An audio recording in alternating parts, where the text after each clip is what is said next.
Assalamualaikum warahmatullahi wabarakatuh. Muslimin dan muslimat yang dirahmati oleh Allah, terima kasih kerana singgah menonton video ini.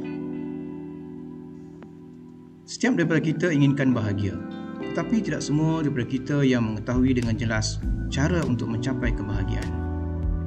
Sebagai seorang Islam, kita pastinya ingin mengetahui cara atau kaedah mencapai kebahagiaan seperti mana yang diajarkan oleh agama kita melalui sumber utamanya iaitu Al-Quran. InsyaAllah dalam video yang ringkas ini, saya akan kongsikan secara umum 5 jalan atau kaedah mencapai kebahagiaan menurut ajaran Al-Quran yang boleh diamalkan sepanjang hari dalam kehidupan kita. Pertama, kontemplasi keindahan alam, hayati keagungan Tuhan. Kontemplasi adalah amalan berfikir, merenung dan menghayati kebesaran Allah melalui hubungan kita dengan alam. Amalan ini amat baik dilakukan secara bersama dengan aktiviti fizikal yang lain seperti senaman di luar rumah, berjalan atau berjoging, hiking, mendaki bukit, berkemah, sukan lasak ataupun ekstrim sport, melancong dan sebagainya. Sebagai seorang Islam, kita hendaklah menjadikan kesemua aktiviti fizikal ini sebagai alat untuk berfikir, merenung dan menghayati kebesaran Allah, bukan hanya sekadar mengeluarkan peluh dan berseronok semata-mata. Asas kepada amalan ini boleh dirujuk kepada firman Allah di dalam surah Taha ayat 53 dan 54. InsyaAllah intipati ayat ini akan dibincangkan secara terperinci dalam video siri yang kedua yang akan menyusul selepas ini. Kedua, amalkan sikap khidmat dan rahmah sesama manusia. Khidmat dan rahmah adalah amalan memberi dan berkongsi kebaikan sesama manusia dalam kehidupan berkeluarga dan bermasyarakat dengan penuh rasa kasih sayang. Semua orang, tidak kira kaya atau miskin, mampu melakukan amalan khidmat dan rahmah. Amalan khidmat dan rahmah orang kaya antaranya berkongsi rezeki melalui zakat dan sedekah daripada harta. Manakala amalan khidmat dan rahmah orang miskin berbakti dengan penuh reda, berkorban masa dan tenaga.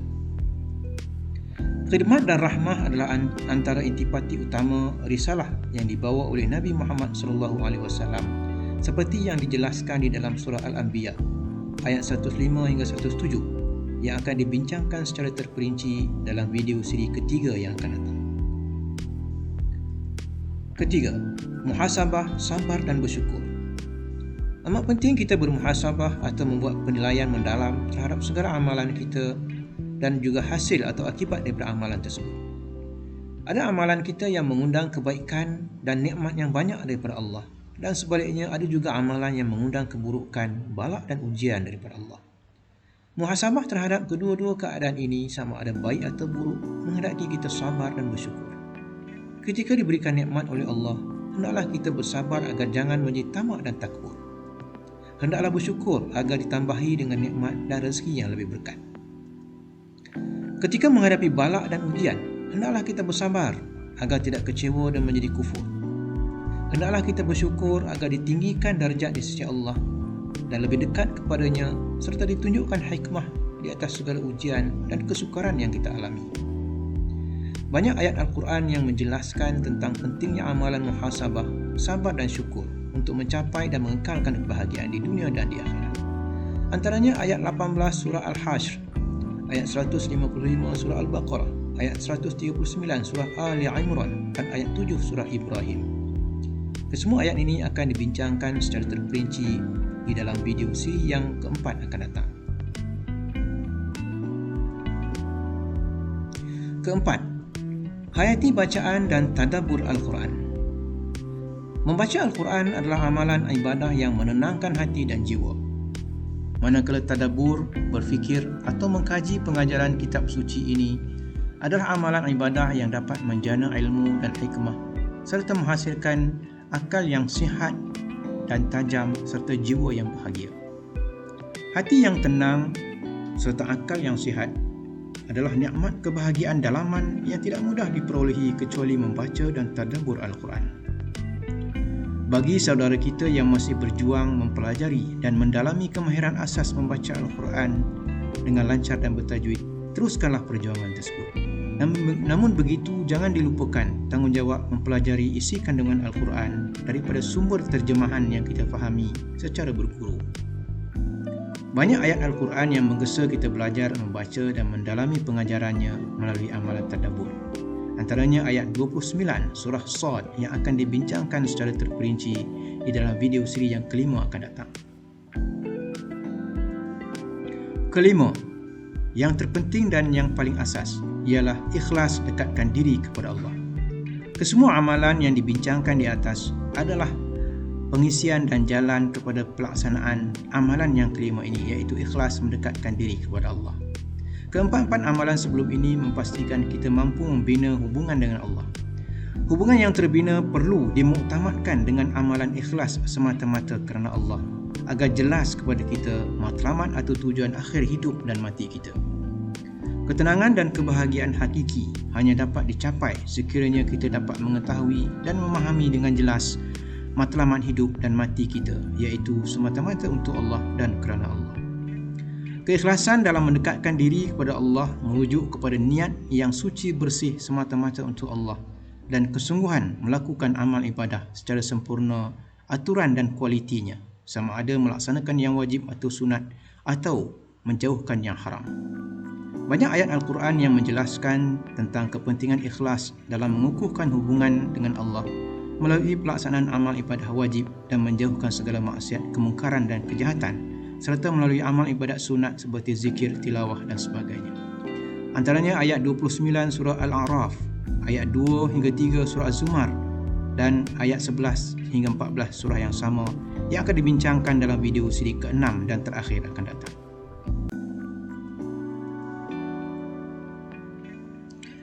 Assalamualaikum warahmatullahi wabarakatuh.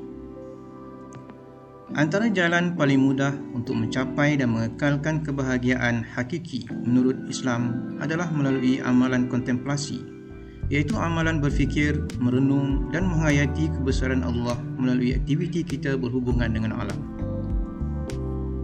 Amalan kontemplasi dan menikmati keindahan alam ini adalah ajaran Al-Quran, seperti mana yang disampaikan oleh Allah di dalam firman-Nya di dalam surah Taha ayat 53 hingga ayat 54. A'udzu billahi minasy syaithanir rajim. Alladzi ja'ala lakumul arda mahdan wa salaka lakum fiha subula wa anzala minas samaa'i ma'an fa akhrajna bihi azwajan min nabatin shatta kulu war'au an'amakum inna fi dzalika laayatin liulin nuha. Shadaqallahul azim. Maksudnya, Dialah Tuhan yang telah menjadikan bumi bagi kamu sebagai hamparan, dan Dia telah mengadakan bagi kamu padanya jalan-jalan lalu lalang untuk kamu lalui dan terokai. Dan Dia juga telah menurunkan hujan dari langit. Maka kami keluarkan dengannya berjenis-jenis tanaman dan buah-buahan yang berlainan keadaannya. Makanlah kamu daripadanya dan berilah makan binatang-binatang ternak kamu. Sesungguhnya semuanya itu mengandungi tanda-tanda yang membuktikan kemurahan Allah bagi orang-orang yang berakal fikiran. Pada hakikatnya, amalan kontemplasi ini adalah merujuk kepada penggunaan akal fikiran dan naluri atau fitrah kita sebagai manusia yang dijadikan oleh Allah sebagai khalifah di muka bumi ini. Bagaimanapun, amalan ini tidak dapat memberikan kesan mendalam kecuali dilakukan bersama aktiviti fizikal dan hobi yang lain seperti bersukan, bersenam, berjalan atau berjoging, hiking, mendaki bukit, berkemah, sukan lasak ataupun extreme sports, melancong dan sebagainya. Senaman atau aktiviti fizikal di luar rumah seperti berjalan atau berjoging, hiking dan mendaki bukit dan berkemah bukan sahaja dapat menyihatkan tubuh badan kita, malahan akan dapat memberi ketenangan kepada pandangan mata dan jiwa. Aktiviti ini mampu mengeluarkan peluh dan endorfin yang dapat meningkatkan kesihatan minda dan tubuh badan kita. Pergerakan jantung yang aktif dapat memperbaiki kitaran darah dalam badan dan otak. Seterusnya akan meningkatkan daya kecerdasan dan tumpuan berfikir. Aktiviti fizikal bersama alam seperti hiking, mendaki bukit dan berkemah adalah amalan kontemplasi terhadap keindahan alam yang boleh membawa kita kepada mengenali diri kita yang amat kerdil dan Allah Subhanahu wa taala Maha Pencipta lagi Maha Agung. Kehijauan bukit bukau, kebiruan laut dan irama alami seperti desiran ombak di pantai, deruan air sungai dan air terjun di bukit, atau tiupan angin pagi yang lembut merupakan bisikan aura alam yang mampu mendekatkan kita kepada Allah dan menenangkan jiwa. Firman Allah di dalam surah Ali Imran ayat 190 sehingga 191. A'udzu billahi minasyaitonir rajim. إن في خلق السماوات والأرض واختلاف الليل والنهار لآيات لأولي الألباب الذين يذكرون الله قياما وقعودا وعلى جنوبهم ويتفكرون في خلق السماوات والأرض ربنا ما خلقت هذا باطلا سبحانك فقنا عذاب النار. Maksudnya, sesungguhnya pada kejadian langit dan bumi, pada pertukaran malam dan siang, adalah tanda-tanda kekuasaan, kebijaksanaan dan keluasan rahmat Allah bagi orang-orang yang berakal, iaitu orang-orang yang menyebut dan mengingati Allah semasa mereka berdiri dan duduk dan semasa mereka berbaring mengiring, dan mereka pula memikirkan tentang kejadian langit dan bumi sambil berkata, Wahai Tuhan kami, tidaklah Engkau menjadikan benda-benda ini dengan sia-sia. Maha suci Engkau, maka peliharalah kami dari azab neraka. Secara tidak langsung, amalan kontemplasi ini memberikan nilai tambah yang sangat besar kepada semua aktiviti fizikal yang kita lakukan, sama ada sebagai hobi atau kerjaya, iaitu ia menjadikan kesemua aktiviti itu sebagai ibadah. Ini bermakna kita akan mendapat pahala jika melakukannya dengan niat yang betul kerana Allah dan mematuhi segala aturan syariah yang berkaitan dengannya. Pada asasnya, kesemua aktiviti fizikal dan keseronokan yang kita lakukan hanya dapat memberikan kegembiraan dan kebahagiaan sementara. Ambil contoh aktiviti melancong. Kebiasaannya keseronokan dan kegembiraan hanya dapat dirasakan semasa melancong. Sebaik sahaja kita bertolak pulang, hati dan perasaan kita mula merasa sedih kerana terpaksa meninggalkan tempat yang kita anggap indah dan tidak tahu bila pula kita akan datang dan menikmati keindahan itu sekali lagi. Bagaimanapun, jika aktiviti pelancongan ini dijadikan sebagai satu amalan kontemplasi untuk berfikir, merenung dan menghayati kebesaran Allah Subhanahu wa taala, maka akan lahir rasa syukur sekaligus memadamkan rasa sedih akibat terpaksa meninggalkan tempat tersebut. Rasa syukur akan mencetuskan pula amalan berdoa kepada Allah agar diberikan rezeki dan peluang untuk menikmati sekali lagi pengalaman indah ini. Jelas sekali, aktiviti pelancongan yang disertakan dengan amalan kontemplasi ini dapat memberikan kegembiraan dan kebahagiaan yang lebih kekal, iaitu merasa dekat kepada Allah. Oleh itu, sebagai seorang Islam, kita hendaklah menjadikan semua aktiviti fizikal ini sebagai amalan kontemplasi untuk berfikir, merenung dan menghayati kebesaran Allah Subhanahu wa taala, dan bukan hanya sekadar mengeluarkan peluh dan berseronok semata-mata. Terima kasih kerana menonton. Semoga sedikit perkongsian ilmu ini akan memberikan manfaat kepada kita semua untuk kehidupan di dunia maupun di akhirat. Dijemput untuk like dan share video ini agar lebih ramai saudara kita mendapat manfaat daripadanya. Video siri ketiga akan menyusul di mana kita akan membincangkan jalan yang kedua untuk mencapai kebahagiaan hakiki menurut Al-Quran, iaitu melaksanakan amalan khidmat dengan penuh rahmah kasih sayang sesama manusia. Assalamualaikum warahmatullahi wabarakatuh.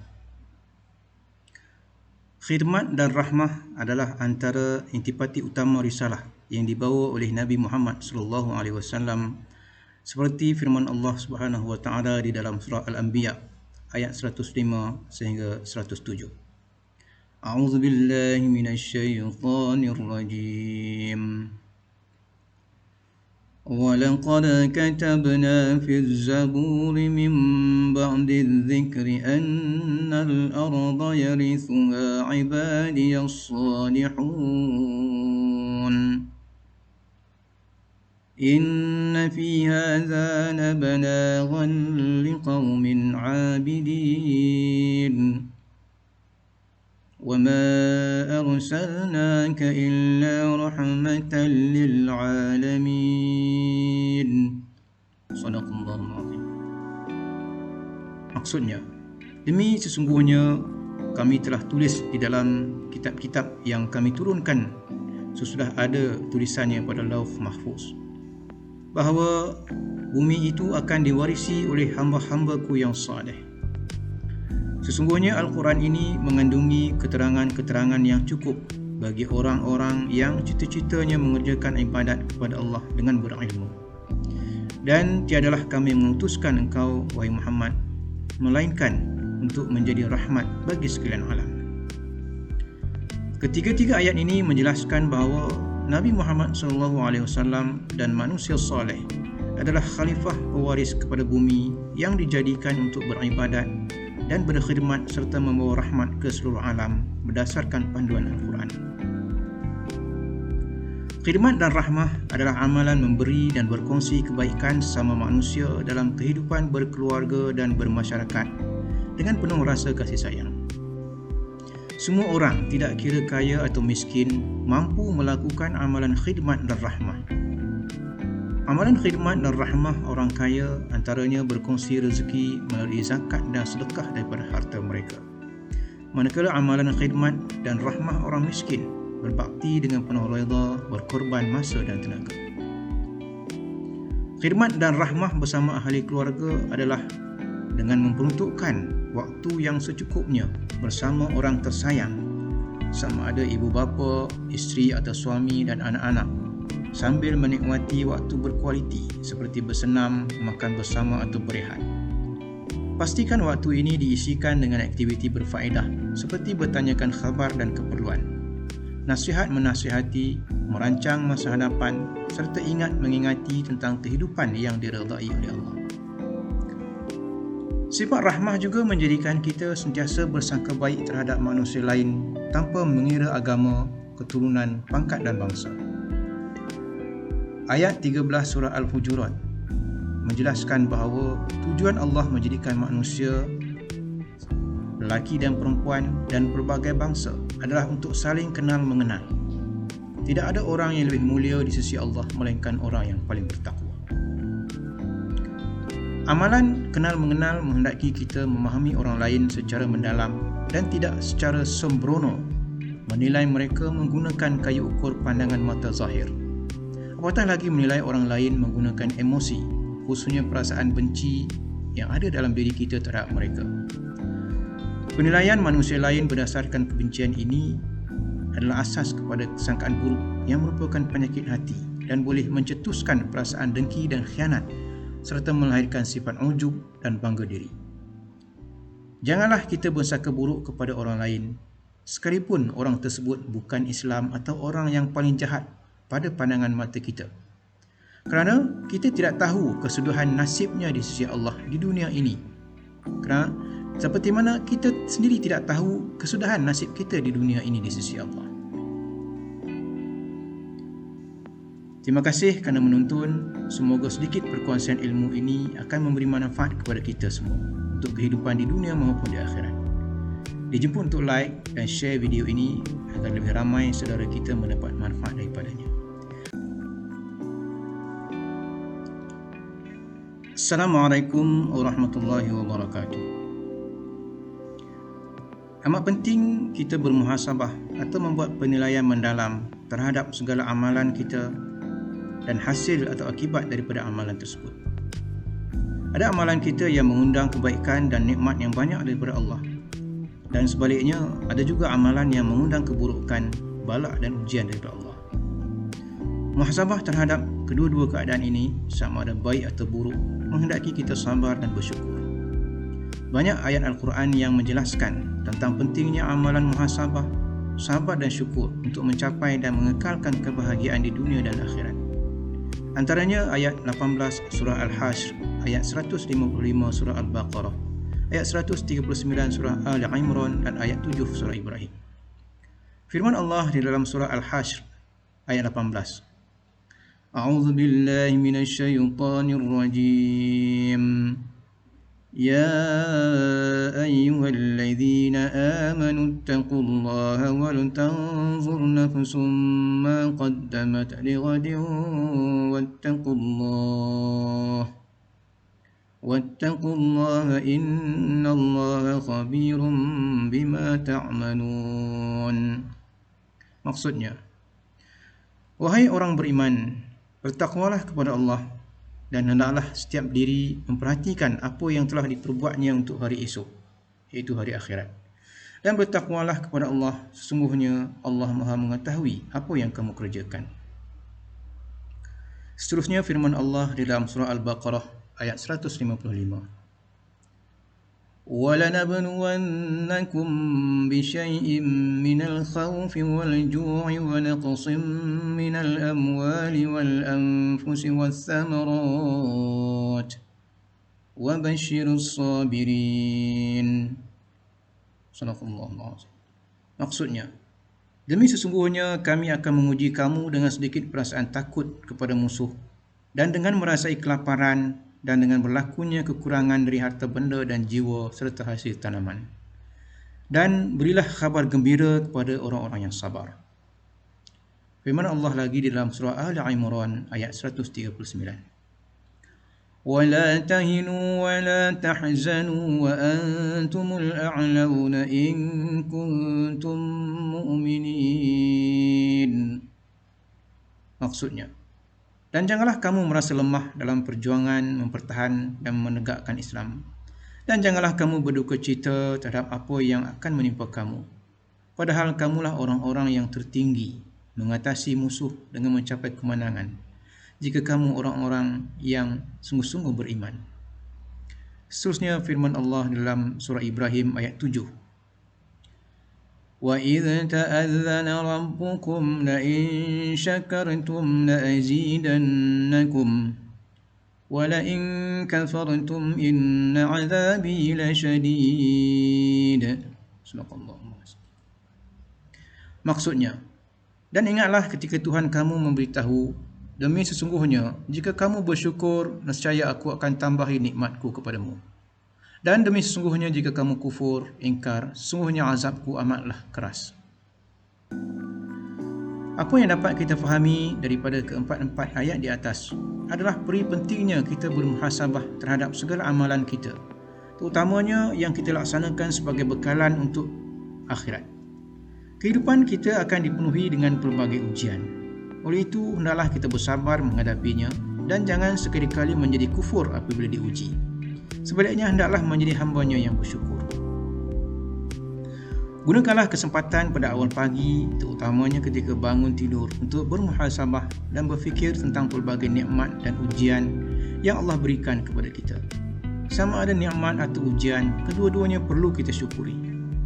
Bersyukur ke atas nikmat agar ditambah lagi dengan nikmat yang berkat dan mampu mendekatkan kita kepada Allah. Bersabar dan bersyukur di atas ujian agar ditinggikan darjat kita di sisi Allah dan lebih dekat kepadanya, serta ditunjukkan hikmah di atas segala ujian dan kesukaran yang kita alami. Amalan muhasabah penutup juga perlu dilakukan, khususnya sebelum kita masuk tidur. Amalan ini membolehkan kita tidur dalam keadaan tenang, puas dan yakin bahawa Allah Maha mengetahui segala kekurangan yang ada dalam diri kita dan kasih sayangnya amat luas bagi orang yang ingin bertaubat dan berubah kepada kebaikan. Terima kasih kerana menonton. Semoga sedikit perkongsian ilmu ini akan memberi manfaat kepada kita untuk kehidupan di dunia maupun di akhirat. Dijemput untuk like dan share video ini agar lebih ramai saudara kita dapat manfaat daripadanya. Video siri keempat ini akan bersambung ke dalam siri yang kelima, di mana kita akan membincangkan jalan yang keempat untuk mencapai kebahagiaan hakiki menurut Al-Quran, iaitu menghayati bacaan dan tadabbur pengajaran Al-Quran. Seterusnya, untuk mendapatkan lebih banyak maklumat dan notifikasi daripada video-video akan datang, tuan-tuan dan puan-puan dengan segala hormatnya dijemput untuk subscribe dan kongsi channel ini dengan sahabat dan saudara mara. Assalamualaikum warahmatullahi wabarakatuh. Membaca Al-Quran adalah amalan ibadah yang menenangkan hati dan jiwa. Manakala tadabbur, berfikir atau mengkaji pengajaran kitab suci ini adalah amalan ibadah yang dapat menjana ilmu dan hikmah serta menghasilkan akal yang sihat dan tajam. Hati dan jiwa yang tenang serta akal yang sihat adalah nikmat kebahagiaan dalaman yang tidak mudah diperolehi kecuali dengan membaca dan tadabbur Al-Quran. Banyak ayat Al-Quran yang menggesa kita membiasakan diri membaca dan tadabbur Al-Quran. Antaranya ayat 29 surah Sad. Firman Allah, A'udzu billahi minasyaitonir rajim. Kitabun anzalnahu ilaika mubarakun liyadabbaru ayatihi wa liyatadhakkara ulul albab. Maksudnya, Al-Quran ini sebuah kitab yang kami turunkan kepadamu, kitab yang banyak faedah-faedah dan manfaatnya, untuk mereka memahami dengan teliti kandungan ayat-ayatnya dan untuk orang-orang yang berakal sempurna beringat mengambil yang iktibar. Peruntukkanlah waktu yang khusus pada waktu pagi dan petang atau malam untuk membaca, menghayati dan tadabbur ataupun berfikir tentang pengajaran Al-Quran. Amalan ini adalah sebahagian daripada amalan zikir dan fikir yang dapat menenangkan hati, mendekatkan diri kita kepada Allah serta membina kekuatan akal untuk menyelesaikan masalah dengan jalan yang terbaik. Amalan ini jika dirancang dan didisiplinkan dengan baik akan menjadikan kita sebagai teman Al-Quran, di mana hati dan perasaan kita sentiasa rindu untuk membaca atau mendengarnya setiap hari dan masa. Bagi saudara kita yang masih berjuang untuk menguasai kemahiran asas bacaan Al-Quran, janganlah putus asa untuk terus belajar dan memahirkan diri dengan kemahiran membaca secara lancar dan bertajwid. Dalam masa yang sama, janganlah kita lepaskan peluang untuk membaca dan mengkaji isi kandungan Al-Quran melalui sumber terjemahan yang kita fahami. Hendaklah kita berguru dan menyertai halaqah ataupun kumpulan pengajian, sama ada di masjid, surau atau pusat pengajian. Jangan hanya semata-mata berguru dengan video dan bahan yang dimuat naik dalam media sosial, YouTube dan sebagainya. Kebanyakan bahan ini adalah baik dari segi isi kandungan dan penyampaiannya. Namun begitu, kita perlukan guru dan rakan pembimbing untuk memastikan kefahaman yang kita dapati adalah benar dan amalan yang kita laksanakan memenuhi tuntutan agama Islam. Kefahaman dan amalan yang benar adalah penting untuk dijadikan asas kepada mencapai kebahagiaan dalam hidup melalui amalan membaca, tadabbur dan menghayati Al-Quran. Terima kasih kerana menonton. Semoga sedikit perkongsian ilmu ini akan memberikan manfaat kepada kita semua untuk kehidupan di dunia maupun di akhirat. Dijemput untuk like dan share video ini agar lebih ramai saudara kita mendapat manfaat daripadanya. Video siri kelima ini akan bersambung dalam siri keenam dan terakhir, di mana kita akan membincangkan jalan yang kelima dan terakhir untuk mencapai kebahagiaan hakiki menurut Al-Quran, iaitu ikhlas mendekatkan diri kepada Allah.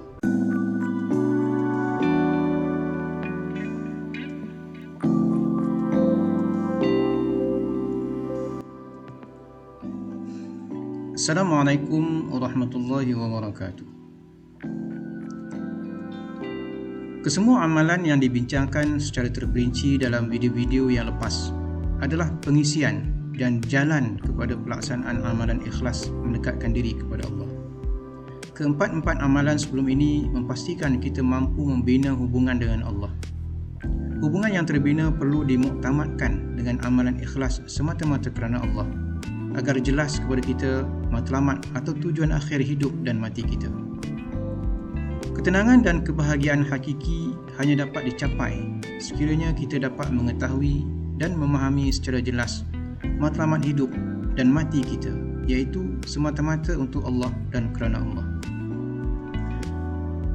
Keikhlasan dalam mendekatkan diri kepada Allah merujuk kepada niat yang suci bersih semata-mata untuk Allah dan kesungguhan melakukan amal ibadah secara sempurna aturan dan kualitinya, sama ada melaksanakan yang wajib atau sunat atau menjauhkan yang haram. Banyak ayat Al-Quran yang menjelaskan tentang kepentingan ikhlas dalam mengukuhkan hubungan dengan Allah melalui pelaksanaan amal ibadat wajib dan menjauhkan segala maksiat, kemungkaran dan kejahatan, serta melalui amal ibadat sunat seperti zikir, tilawah dan sebagainya. Firman Allah dalam surah Al-A'raf ayat 29. A'udzu billahi minasyaitonir rajim. Qul amara rabbi bil qisti wa aqimu wujuhakum 'inda kulli masjidin wad'u mukhlishina lahud-din kama bada'akum ta'udun. Maksudnya, katakanlah, Tuhanku menyuruh berlaku adil pada segala perkara dan menyuruh supaya kamu hadapkan muka dan hati kamu kepada Allah dengan betul pada setiap kali mengerjakan sembahyang, dan beribadahlah dengan mengikhlaskan amal agama kamu kepadanya semata-mata, kerana sebagaimana ia menjadikan kamu pada mulanya, demikian pula kamu akan kembali kepadanya. Firman Allah dalam surah Az-Zumar ayat 2. Inna anzalna ilaikal kitaba bilhaqqi fa'budillaha mukhlishan lahuddin.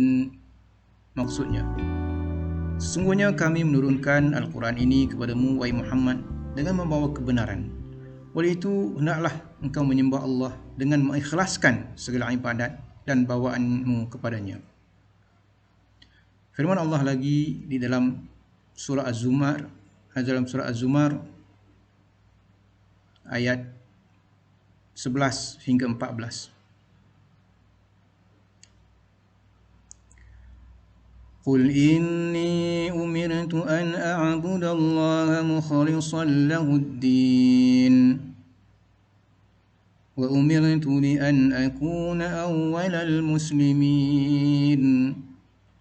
Qul inni akhafu in 'asaitu rabbi 'adzaba yawmin 'azim. Qulillaha a'budu mukhlishan lahu dini. Maksudnya, katakanlah wahai Muhammad, sesungguhnya aku diperintahkan supaya menyembah Allah dengan mengikhlaskan segala ibadat kepadanya. Dan aku diperintahkan supaya menjadi orang yang pertama berserah diri bulat-bulat kepada Allah. Katakanlah, sesungguhnya aku takut jika aku menderhaka kepada Tuhanku akan azab hari yang besar. Soal jawabnya, katakanlah lagi, Allah jualah yang aku sembah dengan mengikhlaskan amalan agamaku kepadanya. Ayat-ayat Al-Quran yang dibacakan tadi dengan jelas menunjukkan bahawa ikhlas adalah satu amalan yang paling dituntut oleh Allah kepada kita dalam segala bentuk amalan kebaikan yang lain. Keikhlasan kita melaksanakan amalan hanya semata-mata kerana Allah akan membina satu hubungan yang paling kukuh antara kita dengan Allah. Hubungan yang kukuh ini akan membuahkan ketenangan dan kebahagiaan yang sebenar di dalam hati dan jiwa, serta tergambar dalam kehidupan dunia ini dan akan diganjari dengan ganjaran yang besar di akhirat. Hal ini dijelaskan seperti mana yang dimaksudkan oleh ayat 112 surah Al-Imran, ayat 28 surah Ar-Ra'd dan ayat 40 surah At-Taubah. Firman Allah dalam surah Al-Imran ayat 112. A'udzu billahi minasyaitonir rajim. ضربت عليهم الذلة أينما ثقفوا إلا بحبل من الله وحبل من الناس. Maksudnya, mereka ditimpakan kehinaan dari segala jurusan di mana sahaja mereka berada, kecuali dengan adanya sebab dari Allah yakni hubungan dengan Allah, dan adanya sebab dari manusia, yakni hubungan sesama manusia. Firman Allah dalam surah Ar-Ra'd ayat 28. الذين آمنوا وتطمئن قلوبهم بذكر الله ألا بذكر الله تطمئن القلوب. Maksudnya yaitu orang-orang yang beriman dan tenang tentram hati mereka dengan zikrullah. Ketahuilah dengan zikrullah itu tenang tentramlah hati manusia. Firman Allah dalam surah Taubah ayat 40. إلا تنصروا فقد نصره الله إذ أخرجه الذين كفروا ثاني اثنين إذ هما في الغار إذ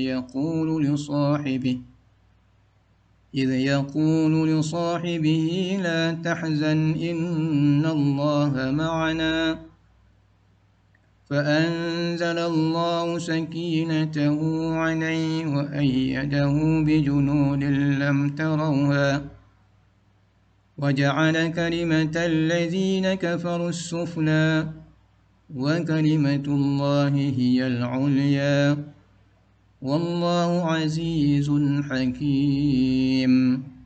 Maksudnya, kalau kamu tidak menolongnya, yakni Nabi Muhammad, maka sesungguhnya Allah telah pun menolongnya, iaitu ketika kaum kafir di Mekah mengeluarkannya dari Mekah, sedang ia salah seorang dari dua sahabat semasa mereka berlindung di dalam gua. Ketika ia berkata kepada sahabatnya, "Janganlah engkau berduka, sesungguhnya Allah bersama kita." Maka Allah menurunkan semangat tenang tentram kepada Nabi Muhammad dan menguatkannya dengan bantuan tentera malaikat yang kamu tidak melihatnya. Dan Allah menjadikan seruan syirik orang-orang kafir terkebawah, ini kalah dengan sehina-hinanya. Dan kalimah Allah yang Islam ialah yang tertinggi selama-lamanya, kerana Allah Maha Kuasa lagi Maha Bijaksana.